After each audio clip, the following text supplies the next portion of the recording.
1부 예배 때는 지난주보다 조금 적게 나왔는데 오늘 2부 때는 지난주보다 훨씬 많이 나오셨어요. 자리가 좀 찬 듯해 보이는데 이제 앞으로 이 은광교회가 메어 터지기를 주님의 이름으로 축원합니다. 예, 그래서 1부, 2부만 드리는 게 아니라 1부 때도 차고 하나 더 늘려서 오전에 1, 2, 3부까지 드리는데 위아래가 꽉 차서 하나님이 얼마나 정말 향기롭게 받으시는 귀한 예배가 되기를 기대를 합니다. 한 주간 내내 진짜 머리 싸매고 말씀 준비를 수준 높게 하려고 준비를 열심히 했습니다. 눈이 불 정도로. 근데 벌써 35분이에요. 그래서 준비한 것에 반 정도도 못하겠다는 그런 생각이 들지만 어떻든 짧게 하는 것도 짧게 엑기스를 다 뽑아내서 하는 것도 설교자의 능력이니까 같이 말씀을 통해 하나님께로 더 가까이 나아가게 되기를 바랍니다.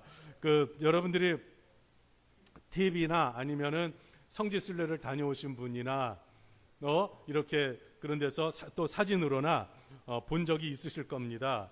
유대인들을 보면요, 테두리가 있는 중절 모자를 쓰고요, 그리고 검은색 양복을 입고 또 긴 수염을 길게 기릅니다. 보신 적 있죠? 네.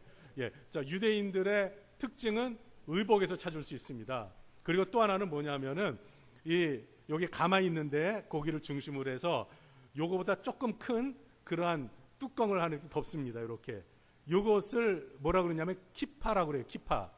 그래서 검은색 중절 모자와 양복은 남자들이, 종교성이 강한 남자들이 입고, 그 다음에 이 키파는 유대인 남자들이 보편적으로 이렇게 머리에 걸칩니다.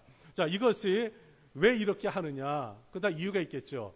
이 중절 모자와 검은 양복은 무슨 말이냐면, 이스라엘 백성들은, 유대인들은 하나님 나라의 백성이라는 뜻이에요. 하나님 나라 백성으로서 모자를 쓰고 검은색 양복을 입는다는 의미를 갖고 있습니다. 그러면 이 작은 모자, 이 키파는 왜 쓰냐 하면은 자신들은 종으로서 하나님을 경외해야 될 인간의 사명과 본분이 있다, 이 말이에요. 솔로몬이 말했죠. 여호와를 경외하는 것이 사람의 본분이다. 그러니까 이 본분이 뭐냐면 마땅히 지키고 의무적으로 해야 될 것이라는 뜻이에요. 그러니까 솔로몬이 인생 말년에 깨달은 게 있어요. 자기 마음대로 살아봤습니다. 그런데 그거 다 소용없다는 거예요. 다 헛되고 한 가지 남는 게 무엇인가? 그것은 바로 평생 하나님을 경외하면 그 사람은 하나님으로부터 인정을 받아 천국에서 영원한 생명을 누리기 때문에 솔로몬은 여호와를 경외하는 것이 인생의 본분이다, 이렇게 말을 했습니다. 여러분, 그러면 사람의 본분으로서 하나님을 경외해야 되는데 하나님을 경외하는 것이 무엇이냐? 율법에서는요, 일부 때는 설명을 길게 했는데 시간상 길게 할 수가 없고, 율법에서는 뭐라고 말하느냐 하면은, 여러분은 잘 들어보세요. 신명기 4장 10절인데 내가 호렙산에서 내 하나님 여호와 앞에 섰던 날에, 무슨 말이냐면 40여 년 전에 이제 모세가 시내산에서 하나님으로부터 계명을 받았습니다. 그 계명을 받은 게 율법이에요. 근데 하나님이 모세에게 명령하셨습니다. 모세야, 이스라엘 백성들 다 모아라. 그리고 저들에게 내가 너에게 지금 전해준 이 말을, 기록해준 이 말을 다 백성들에게 전해 들려주어라. 왜 들려주느냐 하면 그들이 세상에서 사는 동안에 나를, 하나님을 경외함을 배우고 그 자녀에게 가르치게 하기 위해서 이 백성들을 다 모아라 그랬습니다. 그러면서 모세가 율법을 낭독했어요. 하나님이 율법을 제정해 주시고 모세가 시내산, 호렙산이죠. 그곳에서 율법을 낭독을 했습니다. 그 낭독을 기록을 해서 이제 이스라엘 백성들이 자손 대대로 이 말씀을 붙들고 살아가야 돼요. 그런데 왜 이 말씀을 주셨느냐? 율법을 기록해 주신 목적이 뚜렷이 나옵니다. 신명기에 보면요, 제가 한 절을 소개했지만 여러 곳에서 나옵니다. 그 목적은 바로 하나님의 백성들이 하나님을 경외하게 하는 데 있다는 거예요. 하나님을 경외하게 하는 데. 여러분, 그 마태복음 1장 17절을 보면은 예수님께서 내가 온 것은 율법이나 선지자를 폐하러 온 것이 아니라 완전하게 하려 하기 위해서 오셨다고 그랬습니다. 여러분, 예수님은 율법을 무용지물로 말씀하지 않았어요.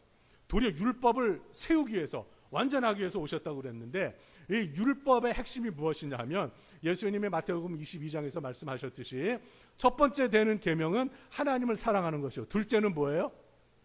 이웃을 사랑하는 거예요. 내 이웃을 내 몸같이 사랑하는 거예요. 그러니까 하나님을 사랑하고 이웃을 사랑하는 게 율법의 핵심 정신인데, 왜 하나님이 사랑하라고 하셨느냐? 그 사랑을 통해서 하나님이 경외함을 받으시기 위함이에요. 그래서 예수님이 이렇게 말씀하신 것은 하나님을 경외하게 하기 위해서 예수님이 이 땅에 오시고 예수님이 십자가에서 죽으신 거예요. 예수님이 우리 대신해서 십자가에서 피를 흘려 죽으셨습니다. 그러므로 우리가 죄사함을 받고 예수님이 부활하심으로 의롭게 되었어요. 그러니까 예수님께서 왜 우리를 의롭게 하셨느냐? 왜 죄를 사하셨느냐? 그것은 바로 성도들로 하여금, 택함받은 자들로 하여금 영원토록 하나님을 경외하기 위해서 예수님이 그렇게 하셨다는 거예요. 그래서 천상에서 지금 어떤 일이 지금 일어나고 있는지 아세요? 요한계시록 5장 13절 말씀을 보면은 보좌에 앉으신 이와 하나님입니다. 그리고 그 옆에 계신 어린 양 예수님께 영광과 존귀와 찬양과 간사와 능력과 권세를 세세토록 돌릴지어다. 이렇게 하니까 그 앞에 24장로들과 미리 천국 간 성도들이 하나님 앞에 다 엎드려서 아멘 하면서 하나님 앞에 화답을 하고 있는 거예요. 그러니까 성도들이 이 땅에서 이렇게 예배를 드리고 살아가는 것은 하나님을 경외하고, 그리고 천국에 가서 영원토록 하나님을 경외하기 위해서 우리가 살아가는 거예요. 그런데 이 경외란 단어가 좀 어렵게 다가옵니다. 그렇죠? 여러분, 경외가 뭐예요? 국어 사전을 보니까 경외란 공경하면서 두려워한다는 의미를 갖고 있습니다. 공경이란 뭐냐 하면은 공손히 받들어 모신다는 거예요. 이것을 합하면 공손히 받들어 두려운 마음으로 모신다는 거예요. 공경이란. 경외란. 따라서 이 경외를 신앙적으로 적용을 하면 이렇습니다. 하나님을 경외한다. 이 말은 겸손함과 두려운 마음으로 하나님을 공손히 받들어 모시는 것. 이것이 바로 하나님을 경외한다는 겁니다. 여러분, 우리가 신앙생활을 오래 하다 보면 넘어지기 쉬운 가장 큰 부분들이 두 가지예요. 하나는 하나님을 경외하는 마음이 자꾸 우리 속에서 사라져요. 그러다 보니까 예배를 드리고 말씀을 듣고 해도 감격이 옛날 같지가 않아요. 처음에는 말씀만 들어도, 예수님의 십자가 소리만 들어도 가슴이 막 뭉클뭉클해지고 눈시울이 막 붉어지면서 때로는 눈물도 흘리고, 그 예수님 때문에 감격스러워하고 사는데 시간이 갈수록 이게 메말라지는 거예요. 이게 메말라지는 거예요.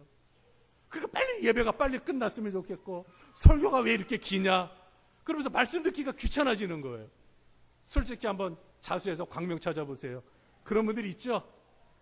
이게 왜 그러냐 하면은 하나님을 겸손함과 두려움으로 공손히 섬기려는 마음이 약화되었기 때문에 그런 거예요. 여러분, 평생 우리는 이 마음을 잃지 말고 하나님 앞에 온전한 예배자로, 거룩한 자로, 율법의 정신인 이웃을 사랑하는 그 모습으로 살아가는 모습이 바로 하나님을 경외하는 모습입니다.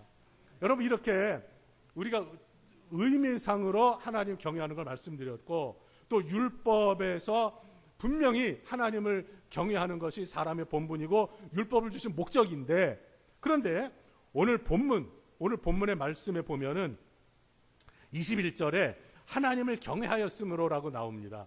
그런데 이 내용은 출애굽하기 이전에 일어났던 일이에요. 그러니까 이 하나님이 율법을 주신 때는 출애굽하고 난 다음에 주셨거든요.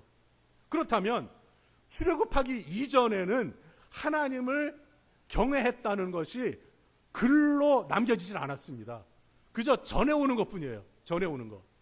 그러면은 하나님이 이 율법을 주시기 전에 하나님을 경외했다고 하는 것을 어떻게 알 수가 있느냐? 시간상 짤막하게 두 가지를 말씀을 드리면, 첫 번째는 창세기 22장에서 하나님이 아브라함에게 그 100세에 낳은 정말 얼마나 귀한 아들입니까? 이 아들을 바치라고 그러는 거예요. 모리아산에 가서. 그래서 그 브엘사바 밑에서부터 그 몇 날을 걸어서 여기를 간 거예요. 갔는데 하나님이 뭐라고 하셨습니까? 아들을 번제로 바쳐라. 번제로 바쳐라. 여러분, 하나님께서 성경에서 사람을 제물로 바치라고 한 적은 단 한 번밖에 안 나옵니다. 다른 이교도들은요, 사람을 제물로 바쳤어요. 우리나라도 심청전을 보면은 공양미 300석을 받고 자기 몸을 바치는 거예요. 바다에 용왕신에게 바치는 거예요. 이게 이교도들이, 이방 종교들이 그렇게 해서 신의 노염을 푼다고 말합니다. 성경에는 사람을 하나님께 바치는 예가 없어요. 나오지 않습니다. 그런데 딱 한 번 나와요. 그게 바로 아브라함에게 말씀하셨어요. 아들 이삭을 바쳐라.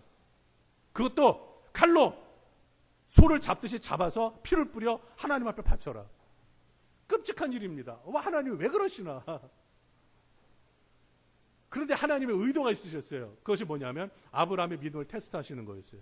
그것은 바로 하나님 앞에 너가 가진 모든 것을 다해서 온전히 나에게 예배할 수 있느냐, 너에게 가장 소중한 아들까지도 바칠 수 있느냐.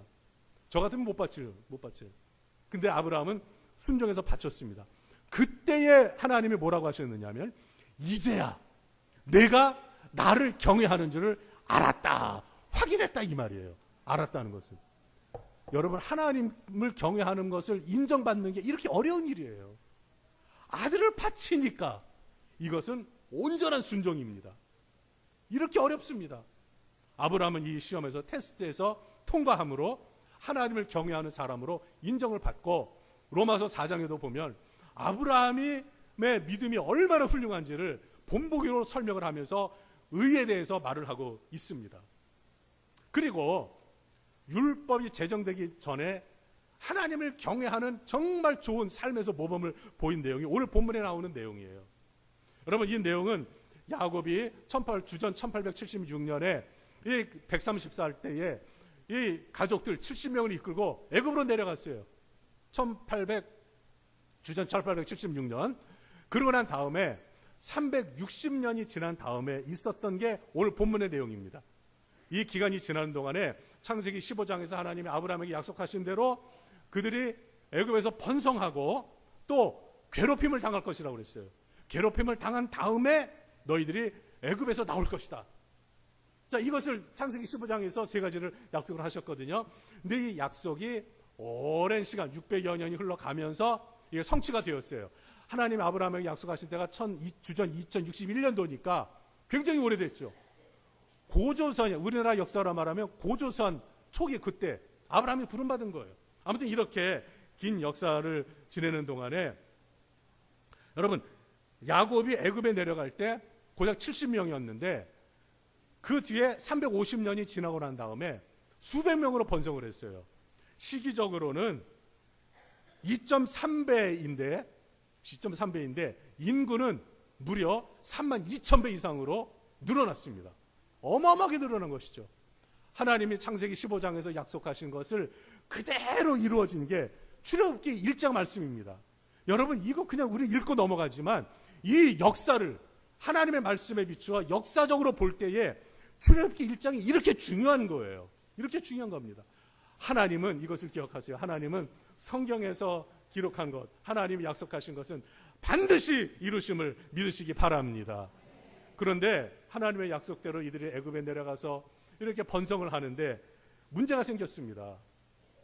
그것이 무엇이냐면은 자꾸 번성하니까 바로 왕이 이제 두려운 거예요. 이제 저들이 만약에 애굽이 다른 나라와 전쟁이 일어나면 이 이스라엘 사람들이 적군의 편을 들어서 같이 애굽을 공격할까 봐 두려운 마음이 생겼습니다.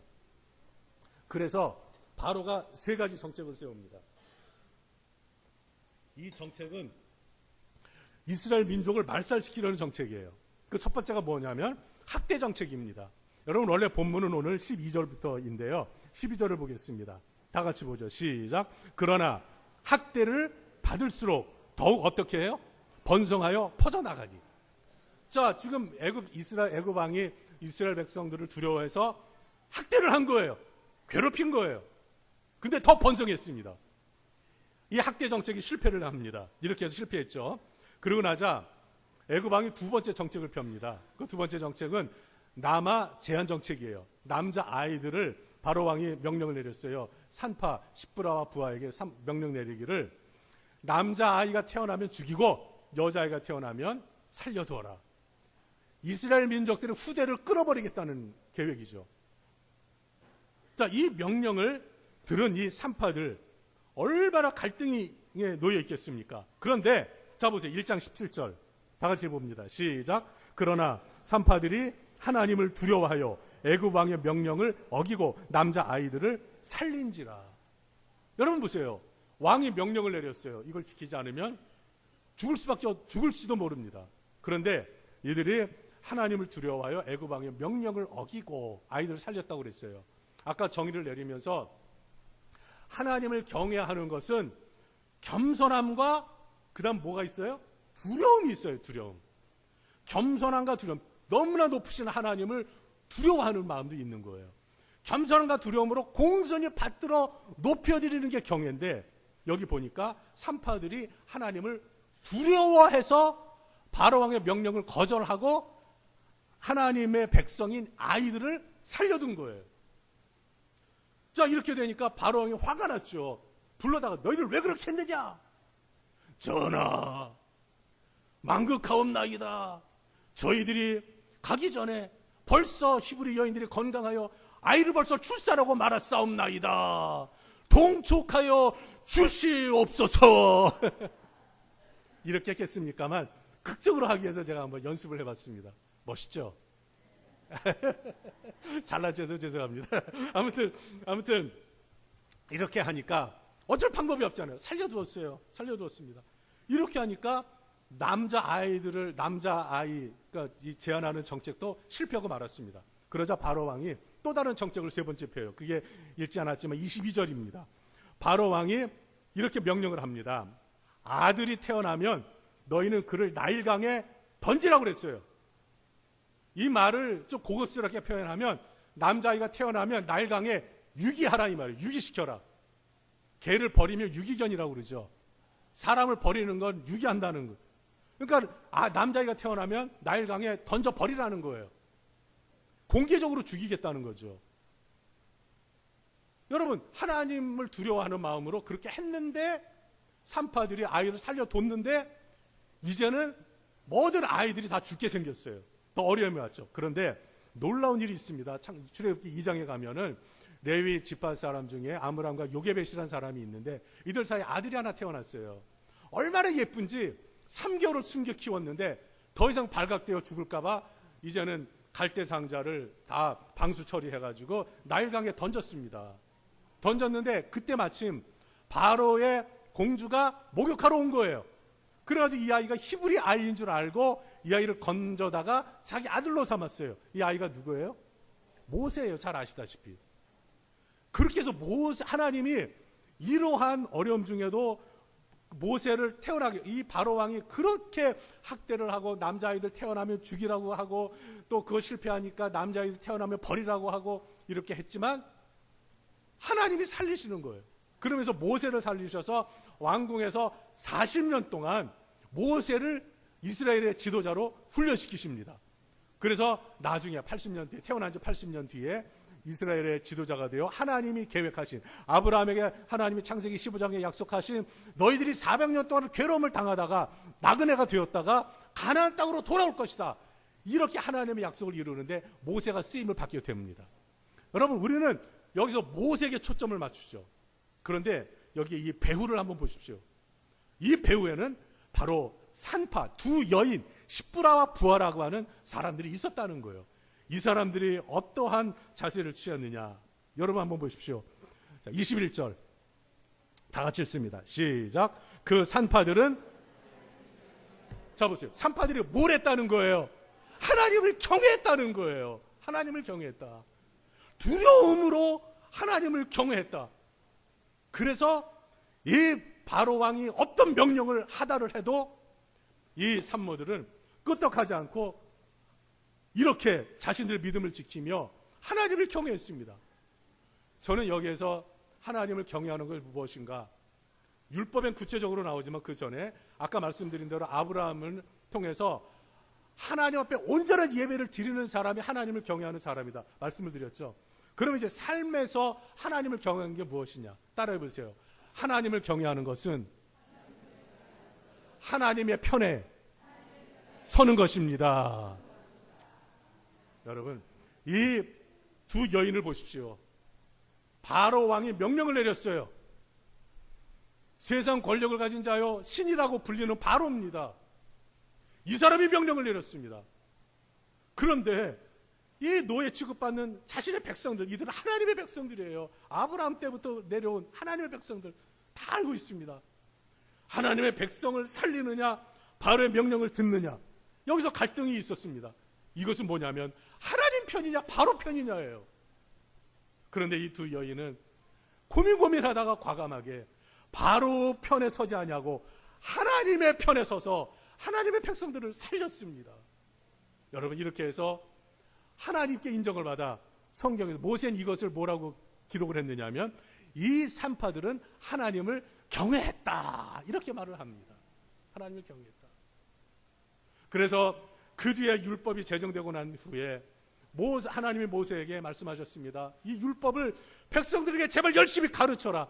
그래서 백성들로 하여금 하나님을 경외하게 하고, 하나님 말씀하신 거예요. 나를 경외하게 하고, 그리고 그 자손들도 자손 대대로 제발 나를 좀 경외하게 해라. 나중에 가나안 땅에 들어가서 점령하는 가운데 그들이 실패한 게 하나 있습니다. 땅은 차지했는데 그것이 뭐냐면 다음 세대 교육을 잘못 시키질 않았습니다. 사세기 1장을 보면은 뭐라고 나오냐면 너무 슬픈 일인데 이스라엘 백성들이 여호수아와 그 세대를 지난 그 다음 세대는 하나님을 알지 못했다 그랬어요. 하나님을 알지 못했다. 전쟁하느라고 그 후손들에게 하나님 경외하는 법을 가르쳐주질 않은 거예요. 말씀을 가르쳐주질 않은 거예요. 여러분, 우리들이 어떻습니까? 먹고 살아야 되니까 열심히 비즈니스하고 직장도 다니고 밤늦게까지 일을 하며 다닙니다. 그러다 보니까 자식들을 신앙교육을 시킬 여력이 없는 거예요. 여러분, 우리도 하나님을 경외해야 하고 하나님 경외하는 법을 자손들에게 가르쳐야만 자손 대대로 하나님을 경외함으로 하나님의 은혜 안에 거할 줄로 믿으시기 바랍니다. 여러분, 제발 부탁합니다. 하나님이 모세에게 말씀하셨잖아요. 너희들도 하나님을 경외하고 너희 자손들도 하나님을 경외하는 법을 좀 배우도록 가르쳐라. 여러분을 제가 예수님의 이름으로 선포합니다. 우리가 다 하나님 경외하고 우리 자손들에게 하나님 경외하는 법을 가르치고, 우리 은광교회가 우리 다음 세대들에게 다른 것 좋아요. 재밌게 놀아주고 먹여주고 다 좋아요. 그런데 그 가운데 하나님 경외하는 법을 가르쳐야만 된다 이 말입니다. 그래야 은광교회 미래가 있는 거예요. 은광교회 미래가. 우리는 살면서 이런 갈등에 많이 겪습니다. 우리 특별히 젊은이들 얼마나 갈등이 많습니까? 교회에서는 하나님이 6일 동안 천지를 창조하셨다고 그랬는데 학교 가면 동물의 세계를 보면은 지구가 만들어진 때가, 생성된 때가 140억 년 전이다, 74억 년 전이다 이렇게 말해요. 동질 생성론 이런 거 보면은 진화론에서. 그러나 우리는 6,000년에서 길어야 15,000년 젊은 지구론을 주장을 하거든요.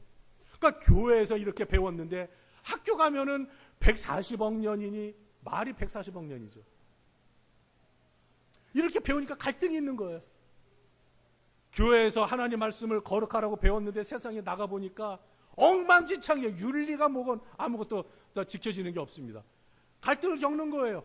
교회에서는 술, 담배가 덕스럽지 않고 몸에도 안 좋으니까 마시지 말고 피지 말아라. 나가면 요즘 그냥 여자들도 그냥 수다하게 먹고 마시고 TV 보세요. 여자들도 소주 기본이지 않습니까? 막걸리 기본이에요. 세상 문화가 그렇습니다. 그런 데서 우리 자녀들이 살려고 하니 얼마나 힘들겠습니까? 이들이 그런 엄청난 영적 도전에서 살아날 수 있는 길은 단 하나예요. 뭐냐면 어려서부터 하나님의 말씀을 통해 하나님 경외하는 법을 배울 때에 세상에 나가서 그러한 문화적인 충돌, 말씀과 세속의 충돌 이런 것이 있을 때 저들이 하나님 편에 서서 하나님을 경외하며 살게 되는 것이에요. 여러분, 하나님을 경외해야 하는 게 얼마나 유익되는지 본문에 두 가지 열매가 나옵니다. 하나는 20절에 하나님이 산파들에게 은혜를 베풀어 주셔서 백성은 번성하고 매우 강해지니라. 여러분, 이 말은 민족 공동체가 더 번성해졌어요. 하나님을 경외했더니, 하나님 편에 섰더니 더 번성했어요. 여러분, 은광교회가 앞으로 여러분 우리 장로님들 기도 중에도 여러분들의 그 소원에도 아까 그 부흥 찬양도 드리고 했는데요. 부흥에 대한 열망이 간절합니다. 부흥은 한마디로 말하면 오늘 본문과 연결시키면 번성이에요. 매우 강해지는 거예요. 여러분, 이렇게 되는 길은 뭡니까? 은광교회가 하나님의 편에 서서 하나님을 경외하면 하나님이 은혜를 이곳에 베풀어 주셔서 부흥하고 번성하고 강해지게 되는 것입니다. 이렇게 공동체적으로 하나님을 경외하면 공동체적으로 은혜를 받아요. 그 다음에 하나님은요, 21절에 보니까 하나님을 경외하는 자들에게 집안의 가정을 흥왕하게 하신다. 흥왕하게 하신다. 하나님 편에 서면 흥왕하게 해주신다. 우리가 다 잘 되기 바라잖아요. 자식들 잘 되고 뭐 다 잘 되기를 바라잖아요. 그런 상황에서 여러분, 진정한 신앙은요, 우리가 어려움에 놓일 때 나타나요. 어려움에 놓였을 때에도 하나님의 편에 서느냐 아니면 신앙을 포기하고 버리느냐. 여러분, 어려울 때 나타나는 거예요. 이 산파들이 굉장히 공경에 처했잖아요. 바로 왕의 명령을 따라야 되느냐, 하나님 편에 서야 되느냐. 하나님 편을 선택을 했습니다. 여러분, 우리들이 살면서 어려울 때가 있어요. 사업도 좀 잘 됐으면 좋겠는데 열심히 기도하고 열심히 예배드리고 열심히 하나님 섬기고 찬양도 하고 하는데 이놈의 사업이 잘 안 돼요. 열심히 나오면 몸이라도 건강해야 되는데 몸도 아파. 자식들이라도 잘 돼야 되는데 자식들도 때로는 속썩이고 잘 안 돼. 이럴 때요, 정말 교회고 뭐건 다 그냥 그만두고 싶을 마음이 들 때도 없지 않아 있잖아요. 그때가 기회라는 거예요. 정말 위기 상황에 처했을 때, 어려움이 왔을 때, 여러분 혹시 어려움 당한 분이 있습니까? 어려움 안 당하는 분 손 들어봐요. 없어요, 여러분. 어디 가서 설교를 해도 다 어려움이 있고 고난이 있어요. 그 상황에서도 하나님의 편에 서면 하나님께서 공동체에 은혜를 주시고 우리 가정을 흥왕하게 하시는 은혜를 주십니다. 이것을 복이라고 하는 거예요. 복.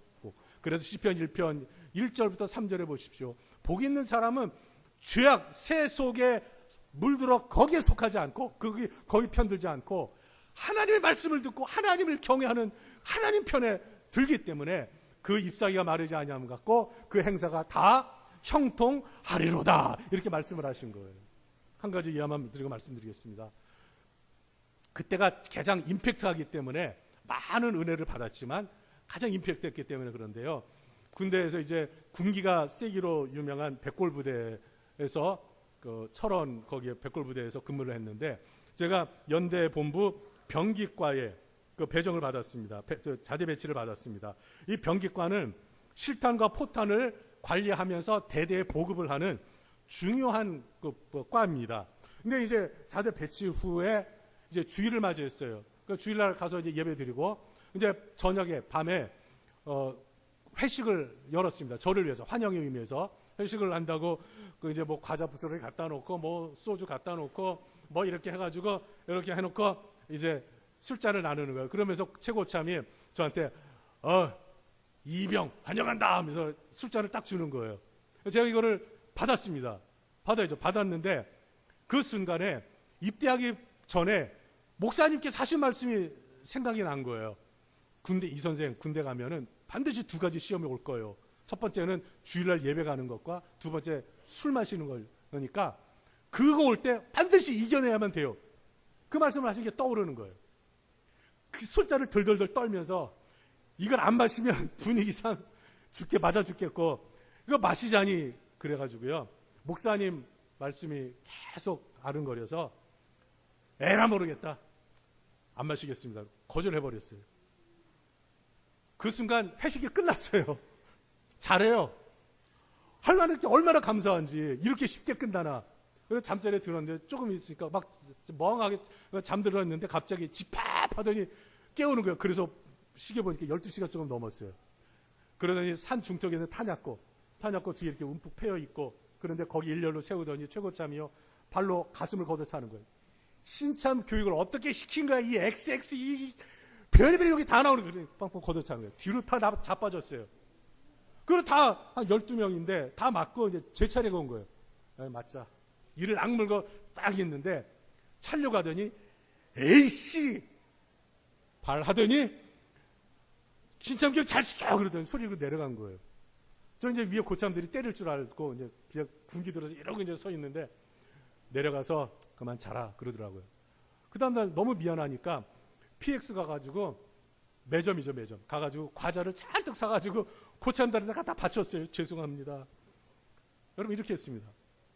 그 뒤에 하나님이 제게 3가지 은혜를 주셨어요. 첫 번째는 뭐냐면은 그 뒤로 주일날 교회 가도 아무 말 안 하고 술을 마시라 소리 한 번도 안 했어요.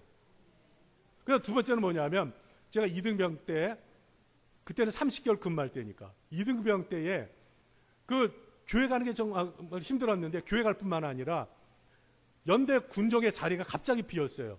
그런데 목사님이 저보고 꿀보직인 연대 군종으로 하라고 그래서 그 다음부터 교회에서 자면서 교회에서 생활을 했어요. 27개월을. 여러분 이렇게 그러면서 사병들에게 복음을 전하고 내무반 예배도 인도하고 격려해주고 그러한 일을 했어요. 전도자 역할을 했습니다.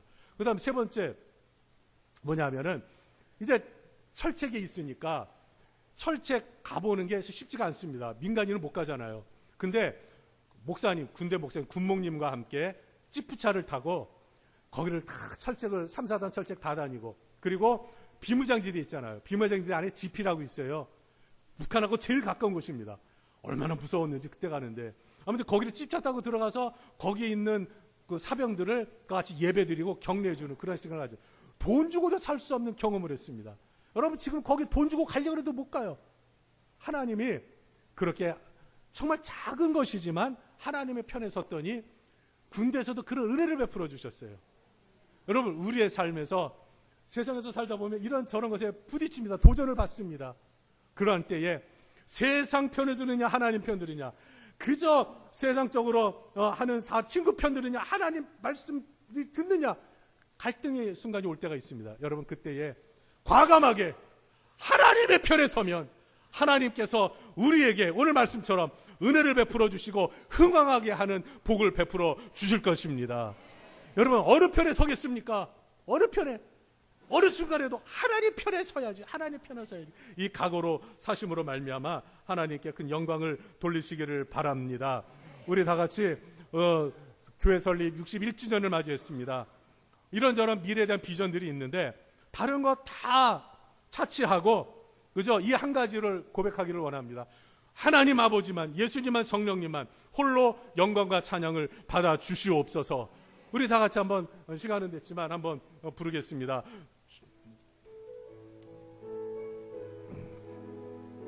주님 큰 영광 받으소서.